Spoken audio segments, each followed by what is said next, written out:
money, which is the most important thing in everybody's life. Who here doesn't like money? If you don't like money, I would like you to talk here. But we all know the fact is that money is important. It's a very important part of everybody's life. And like the other challenges that I've had in the past, money was also on my mind. Making more, creating wealth. The society that we live in obviously defines not just in India, around the world. It's a global phenomenon where people qualify you as successful only when you have wealth. That's how most people measure the success of anyone.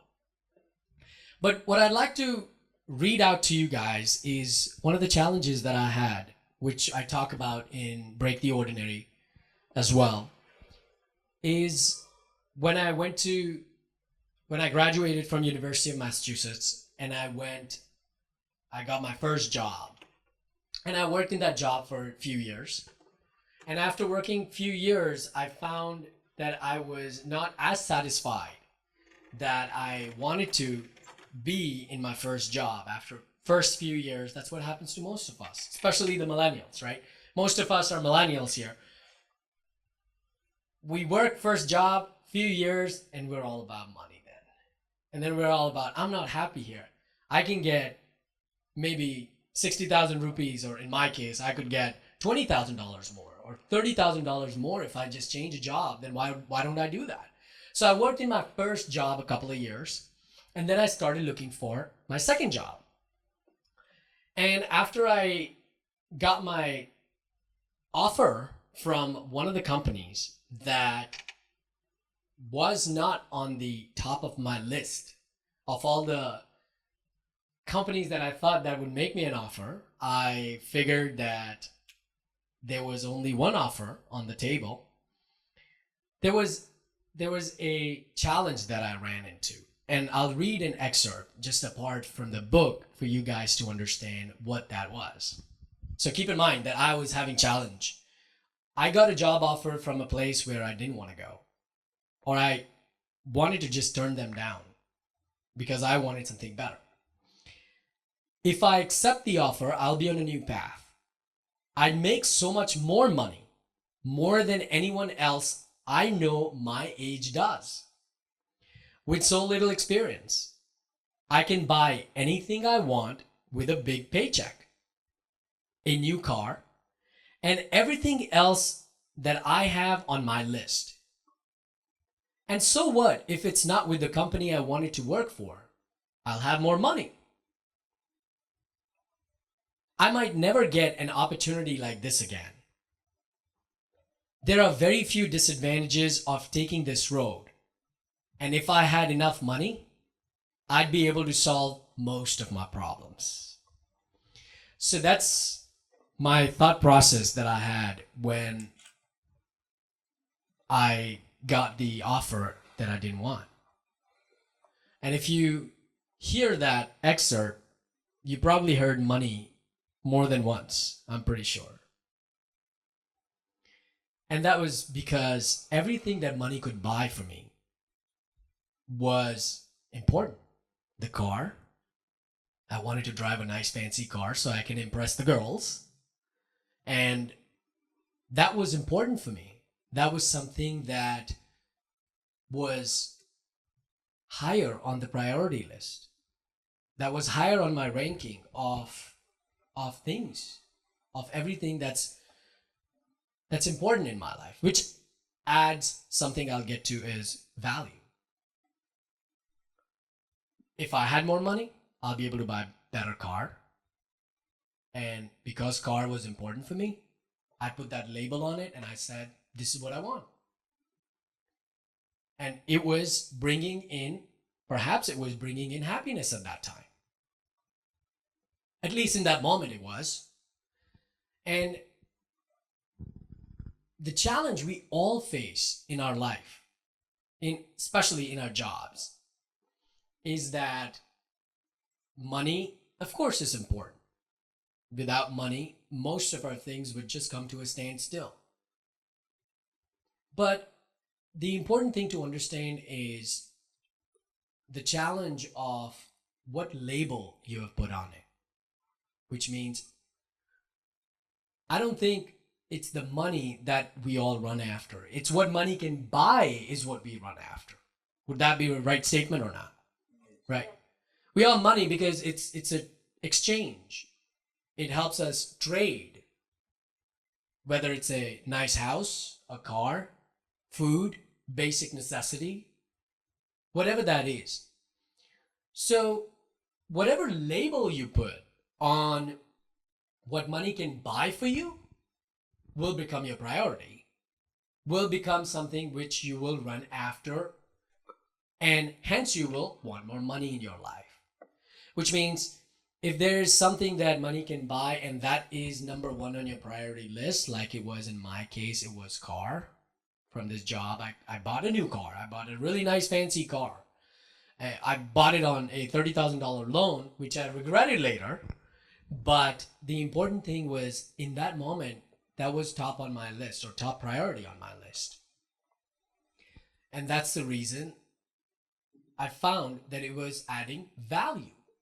Now, that value addition, the value that car was adding was only bringing in happiness, but that I later realized is just a temporary happiness. It was only for the first 6 months, but then I realized, man, I gotta make car payments.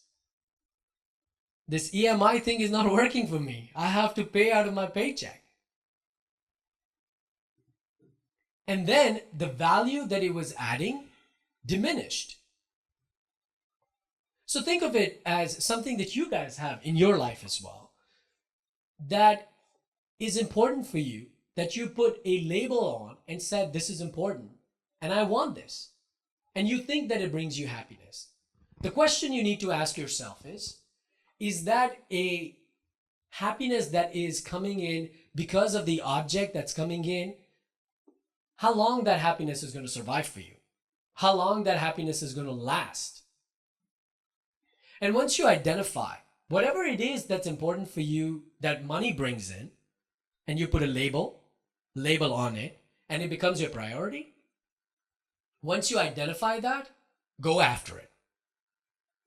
If you think that is what is important for you, that adds value to your life, it brings you happiness, it brings you satisfaction, it makes your relationship better. If it's buying a house and it helps you build a relationship, stronger relationship, go for it.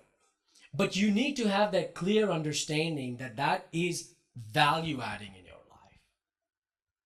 In my case, it was transitional. It just happened for the first 6 months and then it faded away.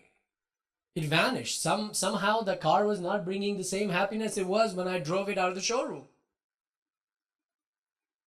So value addition. And that's the reason we say think beyond profits. If it's a job that you're working in and you want to excel in that job, you have to just think beyond the paycheck. I did it for a long time, and I work with most people that I work with in North America or in India or in Japan. We only work 8 to 5 or 9 to 6 or whatever that timing is, doesn't matter. We only do that job because it's only bringing us that temporary satisfaction, temporary value addition. Once you start thinking beyond profits, you'll start working. You would not care how many hours it takes in that job because it has become a part of you and you know that it is more than a paycheck that job is bringing in. It could be satisfaction. Jamshir. Welcome and share your story. It's not really a story, but it's more of a way of looking at life. And for me, maybe because I've got money, so therefore it's not really all that of a priority for me. But I'm happy as long as I have the basic necessities, and I have a few things which I like to do, like say traveling, you know, and movies. So now these don't take up too much money, you know. So I don't make money my golden priority. As long as I can do these things, I'm content with myself and I'm happy. I think if you keep running after money or desire of wanting more and more and more, you'll never be happy because you'll never attain that. You'll just keep wanting a better car or a bigger house, and that's not what gives me happiness And that's in the relative, end. right?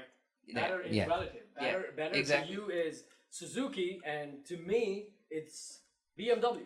To me, it's whatever gets you from one place to another, Exactly. you know, relatively comfortably. That's what's important. Good. Okay, so that's a very good example. Should I say that I'm his wife and I think completely opposite? She That's- needs money for security. That is important. Yes, yes. So I'm Money. not saying it's not important, but I don't think it should be priority.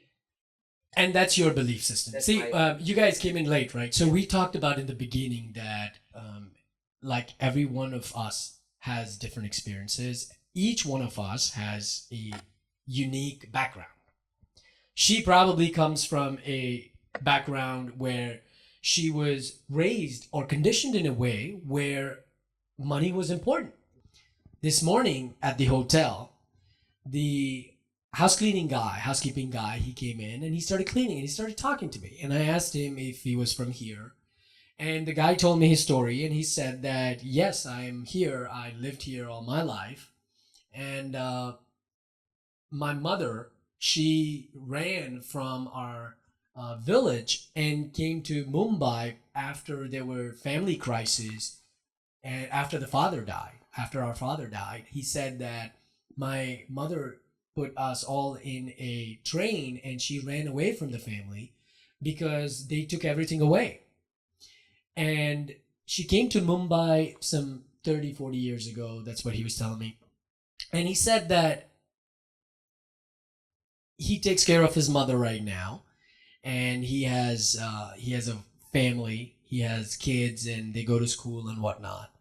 The guy says, I have 4 or 5 people to take care of, including myself, and I make 6,500 rupees a month.